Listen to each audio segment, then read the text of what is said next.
Hello, this is Dr. Muriel Rand, and I'm going to give you an overview of edTPA for early childhood teachers. So let's get started. First, you might be wondering what exactly is edTPA. You've probably heard a lot of information about it, and I want to make sure that you have the correct information, especially because it's a little bit different from in early childhood than it is in the other content areas.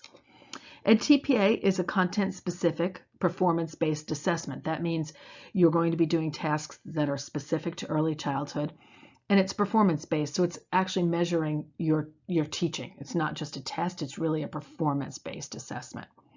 You're going to create a portfolio of teaching artifacts and reflections, and it is required for your certificate of eligibility with advanced standing in New Jersey, so you will not be able to complete your education program until you get a passing score. What do you need to do for edTPA? There are three things. There are three big tasks. The first task is to plan 3 to 5 literacy lessons and write a planning commentary. The second task is to video record your lessons and write an instructional commentary. And the third task is to assess the lessons and then write an assessment commentary. Let's go over each of those. Task 1 is your planning.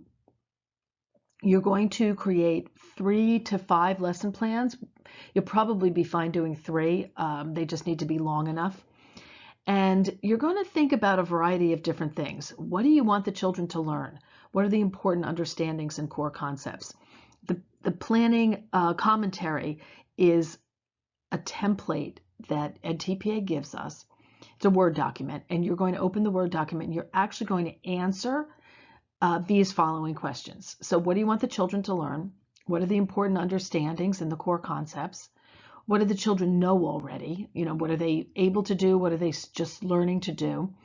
How will you use your knowledge of your children's personal, cultural, and community assets to inform your plans? What are the instructional strategies you'll use for your learning experiences? And what are your formative and summative assessments that you're going to use? And you'll actually attach those. And how will you support children's use of vocabulary?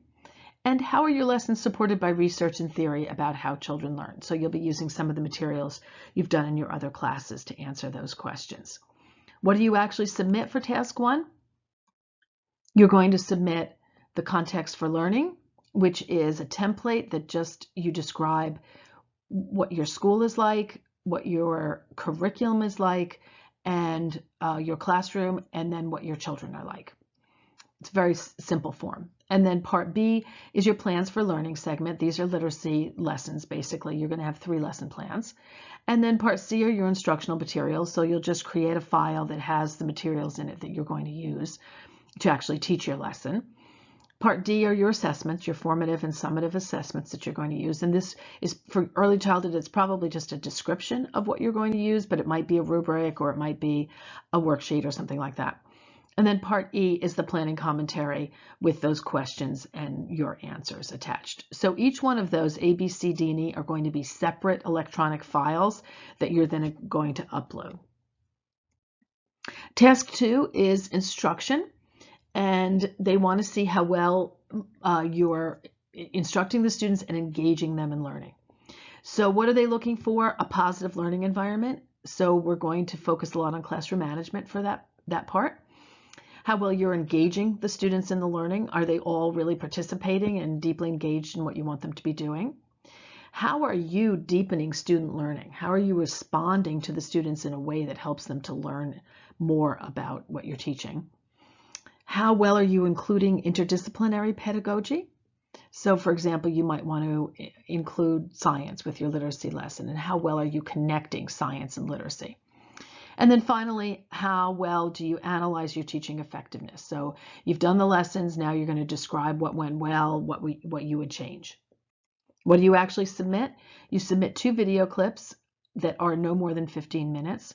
Although you're going to videotape all of your lessons, you have the ability to pick 2 video clips that show your best teaching.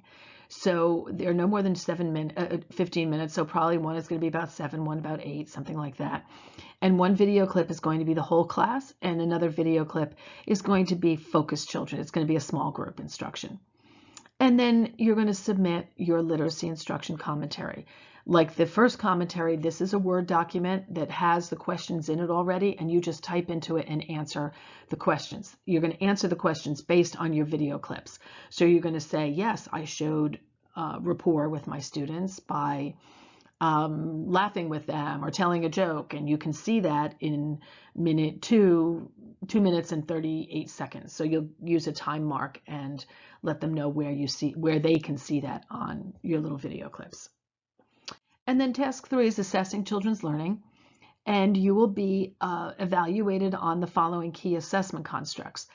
Analyzing student learning, so the whole class, how did you analyze what the whole class was able to do? And then how well are you able to analyze your focus students' learning? And then you're going to provide either more videos or audio or work samples to show the feedback that you gave the students to help them learn better. And you're going to analyze your students' use of vocabulary. So again, this could be another video where you show the children actually using the vocabulary that you were teaching them. And then finally, you're going to describe how you're going to use this assessment information to inform instruction. In other words, how are you going to use this to plan what you teach next? And you'll actually describe those plans. What do you actually hand in? Part A is your video or audio evidence of learning. So these are just little video clips that show that the children actually learned what you were teaching them. Part B are observation notes and work samples. So those are like anecdotal records or actual work samples. So if you had the students create a page in a book, for example, you take a picture of one of their pages and include that. Or if the children were doing some kind of, let's say retelling, you might have a work sample for how they retold the story. Another file is going to be the evidence of the feedback that you gave them. And again, there are multiple different ways that you could submit that feedback. So what did you say to the students, or how did you respond to the students to help them learn better? And part D is your assessment commentary. So that's that form, again, the Word document that you're going to open up and then write your responses to their questions in it about assessment. And then part E is just your evaluation criteria. So this could be, for example, a rubric to measure how well they did a retelling, or it could be the rubric for an essay they wrote, or a book that they wrote, or a page that they created, or some activity that they did. How, what is the criteria you use to decide whether a student is performing at an acceptable level, above level, below level, and we'll give you more information about how to do that throughout the class. This is an example of one of the edTPA rubrics. There are actually 15 rubrics, so each of the tasks has 5 different things that they measure you on. So it will have a guiding question, and then you'll be scored from 1 to 5.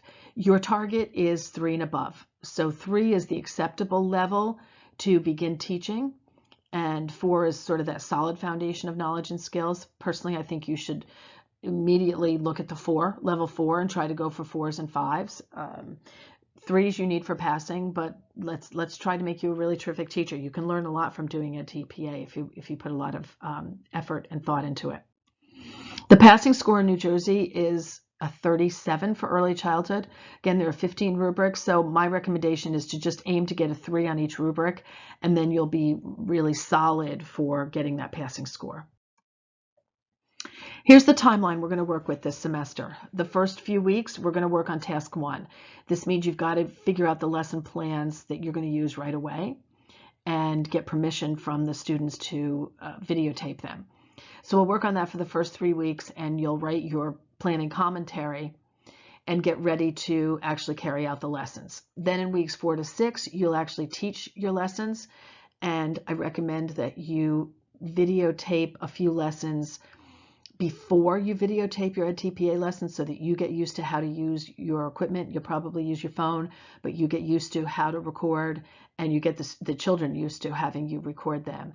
And then in weeks 4 to 6, you will actually teach the learning segment and record it. The next couple of weeks, you will complete task 2. That means you've got to watch all the videos and decide which 6 or 7 minutes you're going to pick of whole group instruction and which 6 or 7 minutes you're going to pick of small group instruction. And then weeks 10 to 13, oh, and you will write your instructional commentary in which you give those timestamps and show how well you did. And then weeks 10 to 13, you're going to complete task 3, which is your assessment task. So we'll look at your summative assessment for all of the students and for your target students, and you will write the commentary. You'll decide what files you're going to use to show student learning, what files you'll use to show that you've given feedback to the students, what files you'll use to show evidence of vocabulary use.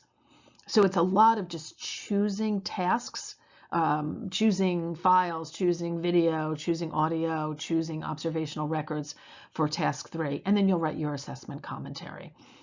And that will bring us to about week 14, and we have a couple weeks to submit for official scoring. Hopefully we'll get together and help you actually upload the files to make sure that the file sizes all have to be in the correct format. Your videos have to be reduced in size.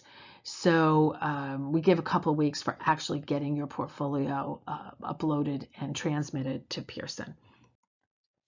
If you submit your portfolio by December 5th, you'll receive your score on December 26th. If you submit your portfolio by December 19th, you'll receive your score on January 9th. Those are both well within the window to, if you're graduating in December and you want to get your certificate of eligibility with advanced standing on time, these are the dates that you have to do. You can actually take longer than that, but you will not complete the program. So if you want to complete the program on time, you probably need to aim for one of those 2 dates. We have a lot of edTPA resources, but I'm going to go over the most important ones. The first one is the edTPA Handbook. You must read this carefully many times. You want to print it out. It's online on Blackboard. You want to print it out, put it in a notebook, and have it close to you the entire semester. You're going to go back to it over and over and over again, because first you're going to read through it once just to kind of get a feel for it.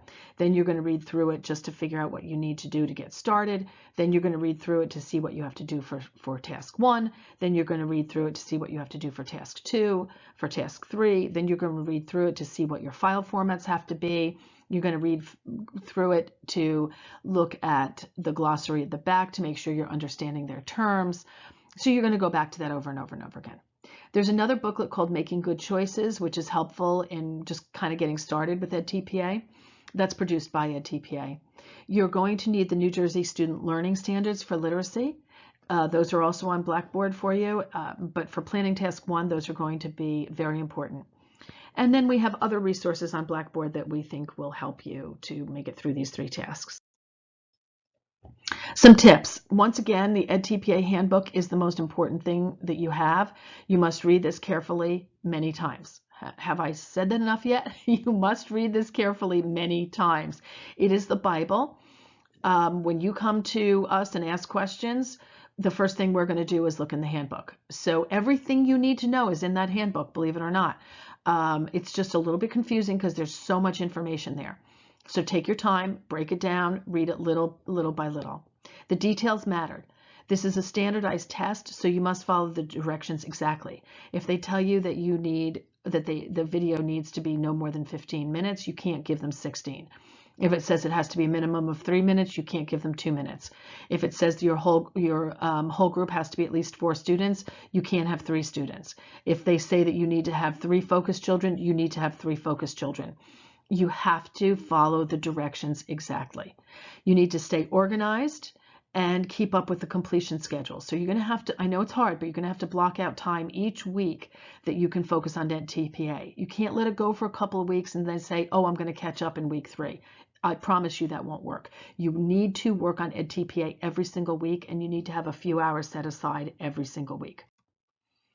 What if you don't pass? Don't panic. You can retake part or all of edTPA as many times as you need to until you get a passing score. Based on your score profile, you can choose to retake either the entire edTPA or retake 1, 2, or 3 tasks. So you'll get your rubric scores. You'll get 15 different scores, and you'll get a score for task 1, 2, and 3. So we can look at that together and see where your scores were the lowest and what would be the best possible way to retake it. If you get an incomplete, you must retake that task that you got an incomplete in, and you'd get an incomplete if you don't follow the directions basically and put up the wrong files. How much help can you get? Well, we will guide you through the process and provide resources. We can review your plans and commentaries. It's acceptable for us to read through them, and we can make general suggestions. We cannot edit or provide specific changes to your work. We can't tell you, oh, why don't you say this instead, or why don't you use this video clip instead of that video clip. That is, by edTPA standards, considered cheating. So we're very careful in what we can tell you. So the suggestions might be more like, I think you need to work a little bit harder on your formative assessment. Or why don't you go back and focus a little bit more on differentiating your instruction or providing modifications or accommodations. We can say, oh, your standards look really great, or, I think you've done a good job on this, but we cannot give you specific feedback, and we cannot score your work specifically the way edTPA would score it. Again, it's just not allowed. So once again, you must read the handbook and take responsibility for following it, because we can't give you feedback on every single little thing. We're just the guide on the side, so to speak. So how will the course be graded? Well, the assignments in the course are the drafts that you create for your edTPA submissions. You also have another personal improvement plan you're going to do at the very end. So we'll give you feedback and grades on your work, but we do not use the exact edTPA scoring criteria, so we can't guarantee your edTPA score because we aren't grading it the way edTPA is grading it. We grade for effort, for getting your work done on time and helping classmates. It's possible you could get an A in this course and still not pass edTPA because something is not quite right in what you submitted, but we will help you with that. And if you don't pass right away, we will be around to help you. You're not on your own. You always have our support. So what is your responsibility? You must read the handbook and ensure you've done every single thing they ask for, and I mean every single thing. You must be responsible for knowing the rules in the handbook. So open it up, keep it with you, read it again and again and again. It's going to be your best friend this semester. So we wish you the best of luck. I think you're going to do great. Our past experience with our students is that they do pass the early childhood edTPA, and we kind of think we know what you have to do to be successful on this. It's a lot of hard work, but it's not a mystery. We know how to guide you, and we think you're going to have a great semester. And I think you're also going to learn a lot from edTPA. So I wish you all the best, and we'll be working more together throughout the semester.